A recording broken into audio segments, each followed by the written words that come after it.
Hiniling ni Senator Juan Miguel Mig Zubiri na magkaroon ng bagong liderato sa Senado. Isang pinunong may kakayahang panatilihin ang integridad, tradisyon at kalayaan ng institusyon.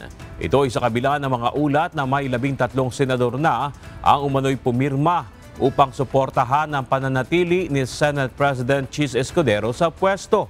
Ayon kay Zubiri, dapat ang mamumunong Senate President ay hindi isang diktador kundi tagapangalaga ng Senado bilang huling balwarte ng demokrasya.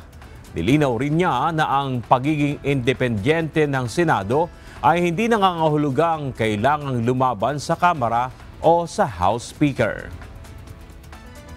I don't want us to be similar to other chambers where it is only one emperor who dictates all the instructions to the members of the body.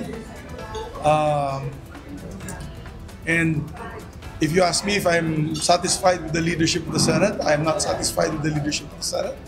So I'm open to supporting other candidates for Senate presidency. Ibinahagi rin ng mambabatas na kabilang siya sa tinagurian nilang veteran bloc sa Kamara kasama sina Senators Loren Legarda, Vicente Tito Soto III at Pampilo Ping Lacson. Ayon kay Zubiri, si Soto ang nauna nilang isinusulong na muling maging tagapangulo ng Senado.